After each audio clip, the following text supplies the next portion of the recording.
right, Therapy Thursday is on. It's where we take random questions from the folks out there and try and give you a little bit of brilliance. We have Dr. Davey in the building. He's in the building. We have Meredith MD. Hey, what's up? We have Orlando BGYN, just in case it goes that route. Brilliance. Yes. All right, so 888-429-0941. Hit us up, and we got you. Let's see who's first on the docket. This one came from a no name. It's out to 813. It says, "Good morning, freaks. I'm 25 years old. I still live at home with my parents, and I'm over it.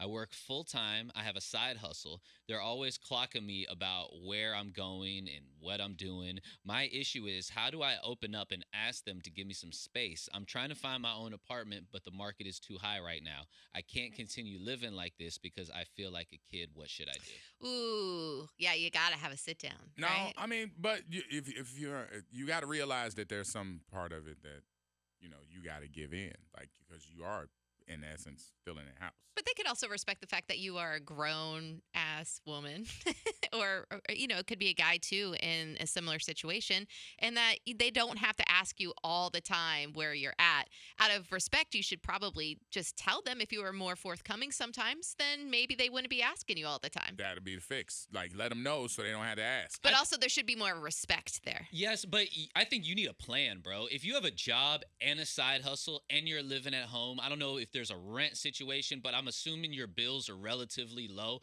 I think you need to come up with a 3, 4, 5 month plan and an exit strategy. It's going to take some time, but start to figure that out. All right, Dr. Davey, you have a question here. It says, "Dr. Davey, my girl and I are expecting a baby. Congratulations. We just found out we've been together 2 years, and we weren't talking about any kind of marriage or permanent things, just dating.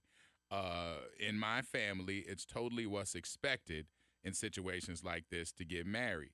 She keeps saying, 'You don't have to marry me because of this.' So I'm stuck in a hard place. She doesn't want me to marry her, but my parents and my grandparents both expect me to do the right thing. I do love her. Help me. What do I do?" Wow. You got to live for you and do what's best for the three of you, because now you have a new one that that you have to factor into. Marriage is a huge financial step. I don't know if you're set up for that, but ultimately you have to do what you and your girl feel is best. And those outside influences, just because grandma and grandparents, that's the way it once was, it's not a one size fits all approach. So I think your focus needs to be on being the best dad, being the best couple possible.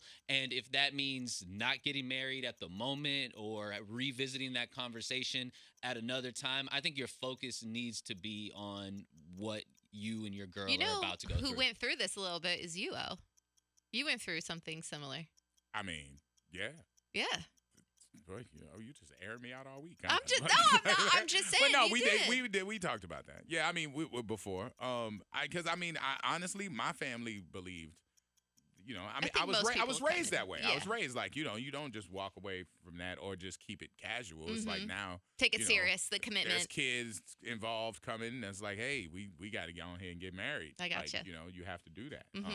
So but I think it is telling though, because when Davey said, hey, like getting married is a big step financially. Yes, it is. Like, it is, and it totally is. Like, that's factual, but there's also a love and commitment and bond and all of the good stuff that's a part of that too. But if a girl is telling you, you don't have to do this, it kind of, she's giving you an out.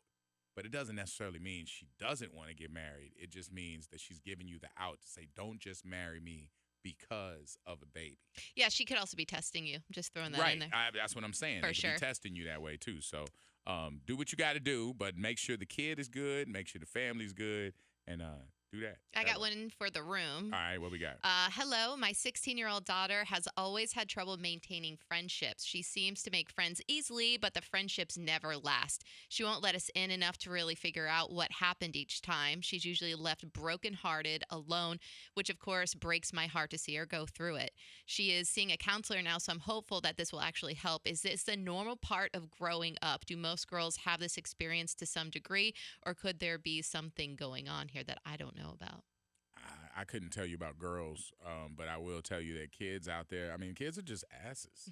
like they like you and it's dope one day, and then the next day, you're not friends anymore, or you're not as close, and it does affect some people some way. I mean, I got daughters that like somebody in their circle might go be a best friend to somebody else, And it hurts. and it does bother them. So and then they end up right back at it. So it's like it's never really like an egregious thing. It's like it's just kids being kids. And this is a generalization, but I feel like girls go through a lot more fallouts with friends than boys do. Especially earlier. Yeah, through just different stages of life. So I don't think it needs to be like a huge cause for concern. I think it's a part of growing up. That's a learned behavior, by the way. Figuring out how to maintain friendships. Don't expect it overnight. Teach her how to maintain a healthy friendship. All right, Therapy Thursday. We got your calls, 888-429-0941. Let's see what we got on the board. Dr. Orlando, I've been with my man for a while now, but he just came home the other day and I noticed a rash on his business while he was changing. I asked what it was, and he said, it was just something I got from showering at the gym. Should I trust him, or should I be suspicious of this new rash with a little bit of raises on it?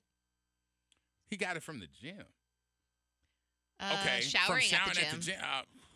I mean, you can get athlete's foot at the gym. I don't know if you get a rash from the gym. I'm just saying I smell smoke. Uh-huh. Really? I smell smoke. I think you might. Well, first of all, if you see something, which is what women should do, I'll say that, investigate something and make sure it's right.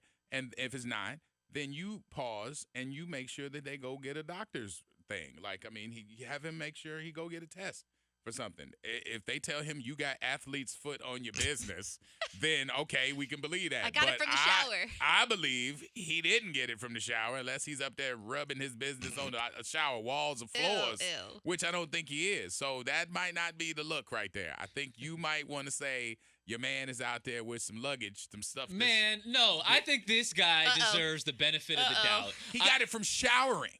At the gym. The gym is super dirty. You could get it from the workout mat. You could get it from just being unclean. The reason this hit like a personal note for me, because one time in a prior relationship, I got accused of doing something because my girl saw a little speck of glitter.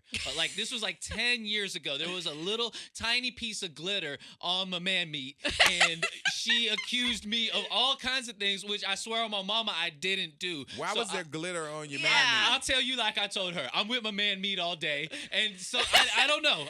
Something you touched. That's weird, I'm telling you. And because you got away with that lie, you trying to help him with this lie. I put it on my mama. It was I didn't do anything wrong. Your mama don't have glitter like that. Don't put it on your mama. Speck of glitter. No. You touch something throughout the day. Bro, there's no. I don't know. You go to the bathroom. You don't. I don't know. But I'm giving this guy the benefit of the doubt. Okay, all right. Listen, I would say check him out, because if he has a disease, you Or can glitter. end up with something that is a problem, and you don't want that smoke. So stay away from him while he got this raised issue that he Definitely has stay going away from on. him. Yeah, he got the cooties. Glitter is different than a rash. That's defined as the cooties, by the way. Just to let you know, I've seen it on WebMD. It's a real thing. So do that. We got one didn't say for who. It said, I met a guy playing COD online, Call of Duty. I met a guy playing Call of Duty online.